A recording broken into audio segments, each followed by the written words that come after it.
जय श्री राम। अगर भारत में कहीं भी धर्मांतरण की खबर आपको सुनने को मिलती है और इस खबर के बाद आपको दुख होता है तो आप वास्तव में हिंदू। लेकिन आप बिल्कुल इस बात को लेकर के निराश मत होइए कि आप इसमें कुछ भी नहीं कर सकते। आप घर बैठे बिना किसी से लड़ाई किए, बिना किसी से झगड़ा किए, बड़ी शांति के साथ आप इस धर्मांतरण को रोक सकते हैं। और भारत का प्रत्येक हिंदू जिसके अंदर इस बात को लेकर के यह दुख है कि हमारे देश में लव जिहाद चल रहा है, धर्मांतरण चल रहा है, लैंड जिहाद चल रहा है, या हमारे देश में अवैध कारोबार चल रहे हैं, उन कारोबारों को हम सिर्फ खबर सुनते हैं, रोक नहीं पाते। तो अगर आपके मन में ऐसी कोई धारणा है तो आप निश्चिंत रहिए, मैं आपको जो उपाय बताने वाला हूँ उससे सारी की सारी समस्याओं को आप दूर कर सकते हैं। लेकिन आज फिलहाल जो मैं आपको बताने वाला हूँ वह धर्मांतरण को रोकने का उपाय। हम और आप घर बैठे धर्मांतरण को कैसे रोक सकते हैं, इसके बहुत सरल और छोटे उपाय। कैसे उपाय हैं? अगर आपने 2024 का डाटा देखा होगा तो नवरात्रि और दिवाली ये दो ऐसे त्योहार रहे हैं जिन्होंने करोड़ों अरबों रुपए का व्यापार किया। वो व्यापार किसने किया? हमने और आपने किया। हमारे यहाँ पर नवरात्रि और गणेश उत्सव ये दो कार्य बड़े धूमधाम से मनाए जाते हैं। नवरात्रि 9 दिन का और गणेश उत्सव 10 दिन का होता है। इनमें हम और अब प्रत्येक हिंदू यह संकल्प ले लें, खास करके जो गणेश पंडाल की स्थापना करते हैं, यह मन में संकल्प ले लें कि हमारे यहाँ का मात्र 10%, मान लीजिए आपके यहाँ पर पूरा चंदा आया 1 लाख रुपए का, उस 1 लाख का मात्र 10,000 रुपए आपको बचा लेना है अपने हिंदू भाइयों के लिए। बाकी का 90,000 रुपये आप निश्चिंत होकर के खर्च करिए आप अपने गणेश उत्सव की, भगवान गणेश को प्रसन्न करने के लिए, और सामाजिक जो कार्य होते आप करिए। लेकिन वही 10,000 रुपये जो आपका बचता है, उस 10,000 को आप खर्च कहाँ करेंगे?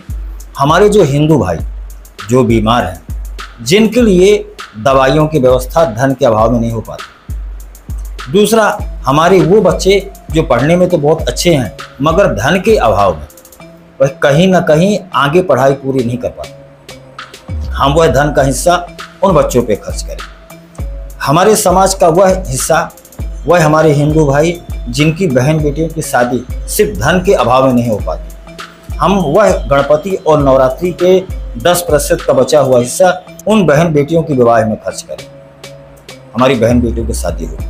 हमारा वो भाई जिसकी अर्थव्यवस्था डगमग है, अर्थात गरीब है, हम वही 10% का हिस्सा उसको रोजगार और व्यवसाय में उसकी मदद करने में लगा दें।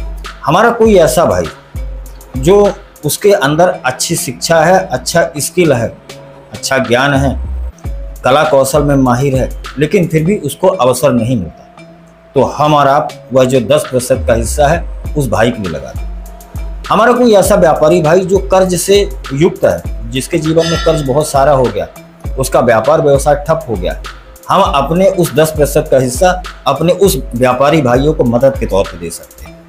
इसका लाभ क्या होगा?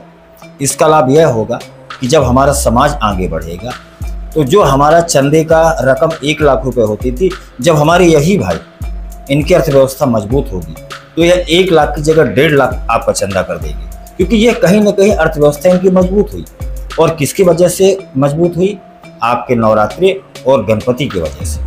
इनके धर्म में भी आस्था बढ़ेगी और धर्म की आस्था के साथ साथ इनके अंदर साथ में यह भी भाव आएगा कि हमारे हिंदू भाई हमारे मदद करते, हमारे साथ खड़े होते। फिर इनके अंदर का जो डर है कि हिंदुओं में एकता नहीं है, वह भी उनके अंदर का डर निकल जाएगा और हिंदुओं में एकता होगी। क्योंकि धर्मांतरण होता ही इसी वजह से है कि जब हमारा कोई पड़ोसी परेशान है और हम उसकी मदद नहीं कर पाते तो मजबूरी में क्या करेगा? कोई पड़ोसी अगर बीमार है, उसके पास पैसे नहीं है, इलाज के लिए उसके पास धन नहीं है, तो क्या करेगा? फिर किसी दूसरे के पास तो मदद मांगने जाएगा ना। तो जब हम और आप मदद नहीं करेंगे, दूसरा कोई मदद करेगा, तो फिर जो उसकी मदद करेगा वही उसके लिए भगवान हो जाएगा और वही उसका धर्म हो जाएगा। यही धर्म परिवर्तन का मूल कारण होगा। आपने देखा होगा बहुत सारे लोग जो आजकल भगवान शिव की पूजा करने जाते हैं, वह भगवान शिव की पूजा इसलिए नहीं जाते कि उनको भगवान की प्राप्ति हो, वह इसलिए जाते हैं कि भगवान से उनको प्राप्ति हो, भगवान उनको दे।